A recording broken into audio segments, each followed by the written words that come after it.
Ballsy thinking, the gender-agnostic antidote to sloppy thinking.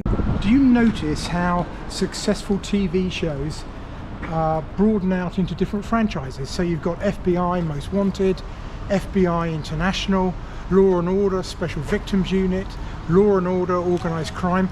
Well, you know what? That's the same with the Net Zero saga, particularly since this is sponsored not by CBS or NBC, but by the World Economic Forum or the Conference of Parties of the United Nations. And you can see as we go along that each of these sagas of net zero have their own niches. So you've got electric vehicles, EVs, you've got nuclear, you've got boilers, you've got cars, you know, you've got a whole range of these things.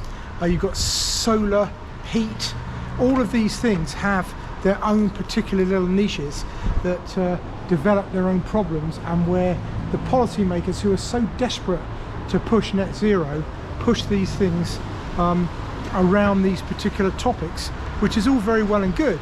But the fact is that some of the stuff that's going on, and particularly last week with EVs in China, is beyond crazy. You'll probably know that since sort of March, the German government has realised there is no way that they are going to be able to replace their ICE, their internal combustion engine manufacturing base, by 2030 or 2035 or anything like that. So they've been pushing the EU Commission to stop the ban, to actually relax the ban.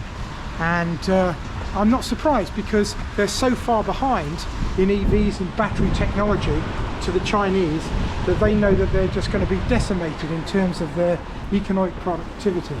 And then last week, of course, you had the CEO of BMW say that frankly there is no way that the industry is going to be able to compete with China. China has been developing their electronic batteries for 15 years, and there's just no way that the Germans can compete with the Chinese in this area.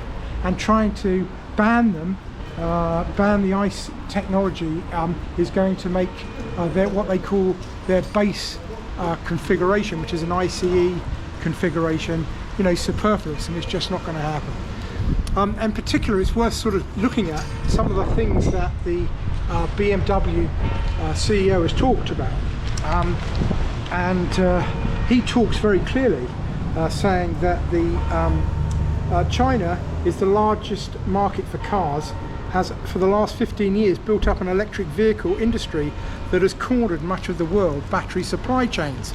Well, that's true, that we know that they've got the best, you know, best more raw materials, nickel and so on, and is now increasingly trying to enter the European market with their EVs.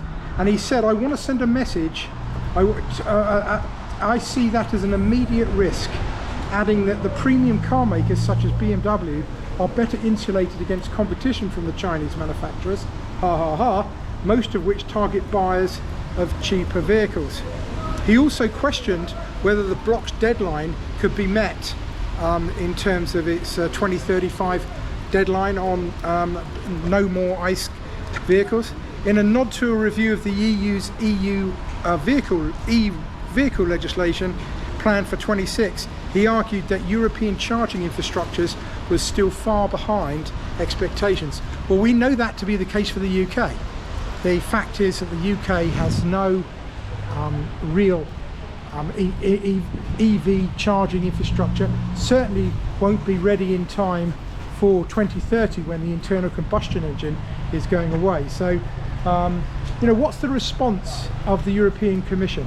And of course the European Commission then come out and say they're going to launch an investigation into the Chinese for illegal subsidies to their EV market. Well, of course, through COP and through the WEF, that's exactly what the politicians have wanted from China, and indeed other countries. They've wanted them to develop an EV market.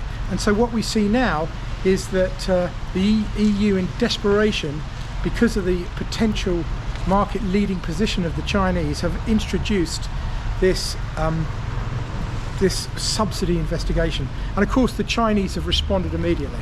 And if you look at the response of the Chinese, they are really, really pissed off, and I don't blame them, because in this instance, they're probably right.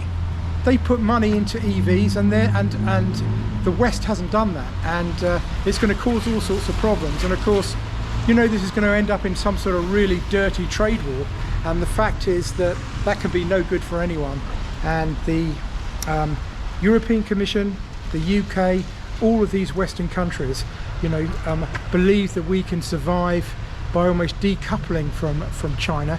As when they came back and actually really resisted this thing and said that it was protectionism, which it is on the EU's part, the EU sort of seemed to think that they could do without what China has to offer in terms of trade. And as much as I'd like to think we could, that's an impossibility. So the saga continues. That's the position at the moment with the net zero EV saga segment, but these sagas are going on all the time. So watch this space for more. Ballsy thinking, the gender agnostic antidote to sloppy thinking.